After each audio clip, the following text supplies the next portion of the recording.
औज़ुबिल्लाहि बिस्मिल्लाहिर्रहमानिर्रहीम। शुरू करते अल्लाह के नाम से जो बड़ा मेहरबान नहायत रहम करने वाला। अस्सलाम वालेकुम दोस्त, क्या फिट उम्मीद के साथ ठीक हो। तो अल्हम्दुलिल्लाह भी ठीक है। सूरह द टाइम है भी लोग स्टार्ट करने अल्लाह पाक सारे तंदुरुस्त मालिक करम अता फरमाए, ज़्यादा ज़्यादा रिज़्क़ तरक्की अता फरमाए। रात ਨੂੰ ਚਾਵਾਂ ਜਿਹੜਾ ਪੱਖਾ ਲਾਈ ਦਿੰਦਾ ਤੇ ਇਹ ਜਿਹੜਾ ਫਿਰਦਾ ਨਹੀਂ ਫਿਰ ਕੇ ਖਰਾਬ ਹੈ, ਤਾਂ ਕਰਕੇ ਜਿਹੜਾ ਇਹਨੂੰ ਲਾਈ ਦੀਆਂ ਨੇ ਦੋਵਾਂ। ਤੇ ਬਾਕੀ ਜਿਹੜਾ ਨਾ छोटी सूती है फैज़ान दरस चला गया तो बेगम साहबा जरा सरदाई बना रही है हाली तो कि जरा ना मेरे ख्याल है जरा बादाम वाली जरा तो छिलके ला रही है। काफ़ी टाइम होया कल वाली तो जरा ना छिलके ही ला रही है बादामा दे ते सरदाई तैयार करने लगे हैं। ते अगे से जरा ना मोगे से बादाम तो जरा ना किसकास वगैरह तो राती फिर लाया सी मैं किलो बादाम होर ते फिर जरा ना पे के रखे तो हुण जरा ना कुटन लगे हैं, सरदाई तैयार करने लगे हैं।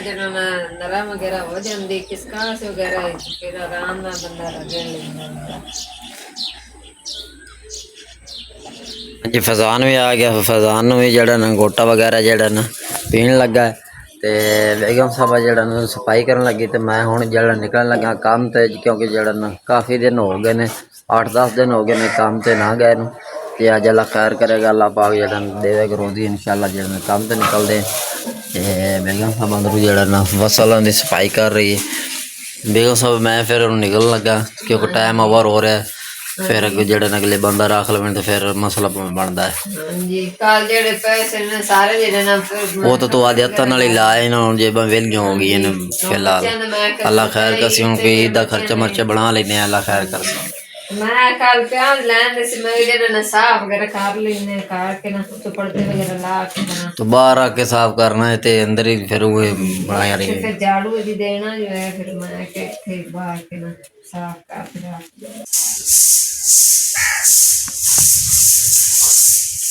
अंजी तो मैं ना मिस्टर वगैरह कौन के तो मैं झाड़ू देने लगी है कमरे चो देख के सेटे में टपरी वगैरह मारांगे गीला वगैरह मिर्ची वगैरह काट के ना मिट्टी गिट्टे हमने ना फिर जो कच्ची जगह है ना तो बच्चे टोनी तो माशाल्लाह जो रोटियां मैं बनाने लगी हूँ दोपहर का खाना। पहली रोटी जो बना तो मैं ला ली मक्खन ते लान लगे, दूसरी रोटी बने लगी। फिजान गया सी मस्जिद तो भूख लगी तो आया ना कमी मैंने भूख लगी फिर बहुत जो रोटियां बनाई मैं चल उन्हें बना लेना।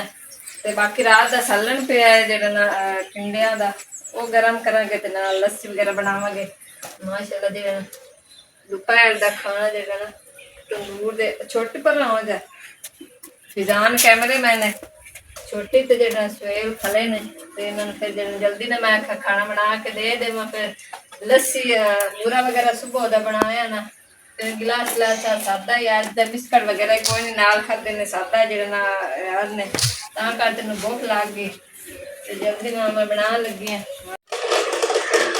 हाँ जी तो मैं जो ना रोटियां ला लिया सालन गर्म कर तो मैं इतने रख दिया क्योंकि मैं कह जो चार पाई काली ना हो नाल सवेल ने तो मैं जो सालन नाल खाना तो नाल ही लस्सी बना लगे इस तरह खोकड़ा वगैरह मार दिंदा ते मलाई वाला बूरा वगैरह लस्सी ना मलाई बूरे वगैरह बन जाती बहुत अच्छी।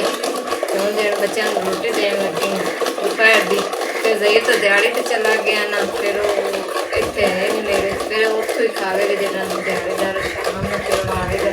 हम अगू ईद वगैरह मैं जो ईद तो फिर बच्चों का खर्चा वगैरह होना ता करते जो अगले तो असा जो ला लू लेकर जो शॉपिंग वगैरह बच्चों के कपड़े वगैरह ला लीजिए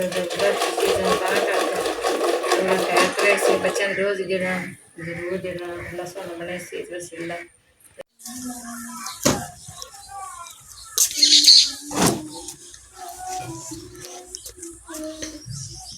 हाँ जी तो मैं जो चार पाइयां पा दी शाम के जो दो मंजे है एक तो समझे ने फिजान तो सवेल तो इस तो मैं तो जो अबू तो मारिया फिर जो नानी और गई हुई वो जी तो आए नहीं फिर तीन चार पाइयां पा दी ते बाकी जो बर्तन वगैरह धो लैन दोपहर जो बच्चे खाना खवाया तो हूँ जो शाम का जो खाने का इंतजाम करने कुछ सब्जी वगैरह का पता करने तो दुकान तो पिंड च ही है उठ जाकर फिजान गलांगे कोई सब्जी वगैरह लै आंदा तो इस्लाम का खाना बनाना। हाँ जी, तो शाम का खाना की तैयारी कर रही हैं जी। आज बनाने लगे हैं करेले। करेले माशाल्लाह जो ताजे ताजे करेले तुल मिले ने दुकान तो। बाकी जो सारे मसाले टमाटर हरियां मिर्चा लसन वगैरह दा लसन जो स्वेल जो छिले लगा। बाकी घी खत्म होया तो 1 किलो बिस्मिल्लाह 1 किलो जो घी दे लैके आए ते जल्दी ना सालन बनाने लगे हैं जी करेलियां दा। हाँ जी, तो माशाल्लाह जो सब्जी वगैरह मैं बना ली है। जो करेले करेल बना के ना नमक ला के जो रख दिता। मैं थोड़ी जी कड़वाहट वगैरह ना निकल जासी तो हूँ मैं पहले आटा घोल लवा। फिर जो करेले तो ताल के बनने होंगे ने तो फिर जल्दी बन जाते हैं। आटा जो फिर लेट हो जाती। फिर नाल ही सालन बना के नाल ही जो तंदूर बाल चाहे थे नाल ही पिया इतने मैं हूँ अगर पिछे थले वाली कच्ची जगह है ना फिर इधर रोड़े ना थल्लू पटी जाती जगह मैं इतने हूँ नाल ही पिया। चलो इतने फिर बंदा शगेरा वगैरह रख लेंदा उत्ते गट्टे मिट्टी तो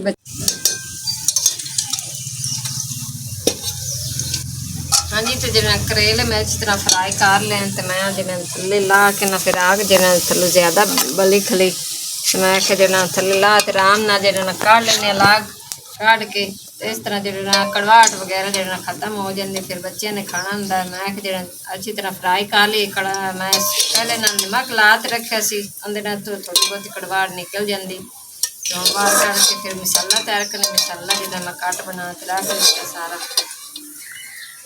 फ्राई में कर लें। मसाला जो दूसरा फ्राई अच्छी तरह कर लिया। माशाल्लाह जो टमाटर अदरक हरियां मिर्चा तो जरा करेले में काट ले सी बार पहले ही ताल के जी अच्छी तरह रला के तो जो मैं थोड़ा ढकनी दे आग जो थल्लू काट ले सकते नाल बालने तंदूर। माशाल्लाह जो मसाला तैयार हो गया। बाकी जो घी जो निकले लगा करेलियां तो बहुत ही मज़ेदार है। आज जो काफ़ी दिन बाद जो करेले बनाए ने तो माशाल्लाह जो अच्छी तरह भुन के बना लेने तैयार कर ले साला जो तंदूर बाल चल। हाँ जी, तो माशाल्लाह जो तंदूर के बाल तो पहले रोटी में ला ली। बाकी जो दो रह के बनाने वाली बाकी जो बिच लगियां खड़ियां एक जड़ी ना बाकी जो वेस्ट लगे पक्के लगे। शाम की जान जी अज आ गई। अज बहुत लेट हो गई सालन बने जाते करके। हाँ जी, तो माशाल्लाह जो रोटियां बना लिया शाम की जाना ही आ गई। तो जो देर भी होना आ गया है जो बच्चे की रोज़ वास्ते गए असी दिहाड़ी ते रोटी मैंने दे दी तो बाकी जो सारे देन लगी। हाँ जी, तो जरा शाम के जान गाना आ चुकी है। जरा ना अज पकाए ने करेले बेगम साहब ने टेस्ट करने हैं किस तरह पकाए हैं। अच्छे ने बेहतरीन पकाए थे या कोई कमी पेशी रह गई है।